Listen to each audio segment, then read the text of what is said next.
యువతకు మార్గదర్శకంగా ఏదో ఉండాలి. చాలా మంది ముస్లిం పిల్లలంతా కూడా చదువుకోలేక లేకపోతే దానిపైన సరిగా దృష్టి పెట్టక ఎన్నో రకాల వెనుకబడుతున్నారు అనే ఉద్దేశంతో దేశంలో ఏ నాయకుడు కూడా చొరవ చూసుకునే విధంగా డాక్టర్ వైఎస్ రాజశేఖర రెడ్డి గారు అన్ని దాంట్లో అధిగమించి 4% రిజర్వేషన్ ప్రవేశపెట్టడం జరిగింది. దానివలన ఎంతో మంది యువకులకు మెడికల్ సీట్స్ అయితేనేమి, ఇంజనీరింగ్ సీట్స్ అయితేనేమి, ఉద్యోగాలకు అవకాశాలు రావడం అయితేనేమి, పొలిటికల్ గా కూడా సక్సెస్ చేసేటువంటి అవకాశాలు కలుగజేయడం చాలా సంతోషాన్ని. అటువంటి గొప్ప మహానాయకుడు మైనార్టీలపై ప్రేమ ఉన్నటువంటి నాయకుడు. తెలుగుదేశం పార్టీ గురించి 2 మాటలు చెప్పాలంటే, తెలుగుదేశం పార్టీ 1982లో పుట్టిన తర్వాత జరిగినటువంటి సార్వత్రిక ఎన్నికలలో మేము సెక్యులర్ పార్టీ, మాకు అన్ని మతాలు సమానం అంటుంది. కానీ జరిగినటువంటి ఎన్నికలలో ఒక్క ఎన్నిక తప్పితే మిగిలిన అన్ని ఎన్నికలలో బీజేపీతో పోతుంది. మళ్ళీ ఏమంటుంది, ఎలక్షన్ అయిపోయిన తర్వాత మేము చాలా తప్పు చేశాం, గుజరాత్ లో నరేంద్ర మోడీ మా ఊళ్ళో కూడా రానేమో, అటువంటి పార్టీతో పొత్తు పెట్టుకునే ప్రసక్తే లేదు అంటాడు. మళ్ళీ ఎన్నికలు దగ్గర పడేది కొంచెం పైన బీజేపీ బలంగా ఉంది అని ఎవరో ఒకరికి చెప్పేస్తే ఆ మాటను పక్క పెడతాడు. మళ్ళీ నరేంద్ర మోడీ చేయబడుతూ చేస్తాడు, మళ్ళీ బీజేపీకి చేయంటాడు.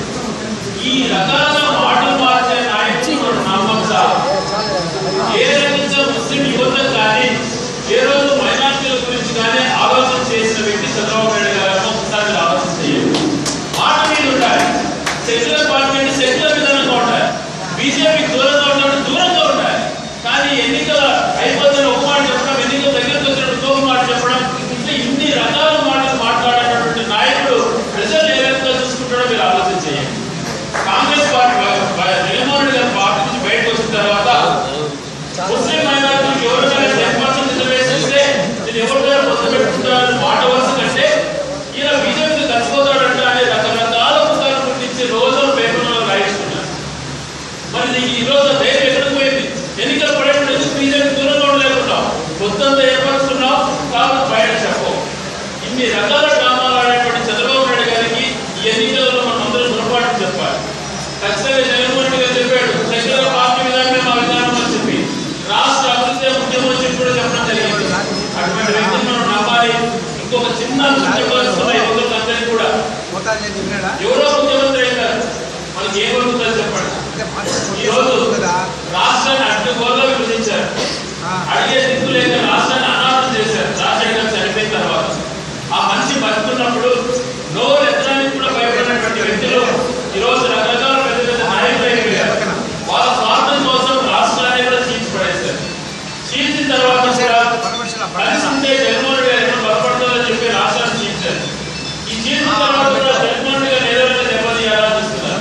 కానీ రాజశేఖర రెడ్డి గారి కుమారుడిగా ప్రజల ఆదరణ వాళ్ళ ఉద్దేశం వేయాలి. ఈరోజు జగన్మోహన్ రెడ్డి ఎన్ని కష్టాలు ఎదుర్కొంటున్నామని మనకు ఒక పరిశ్రమ రావడం లేదు, ఏమీ రావడం లేదు. అదే రాజశేఖర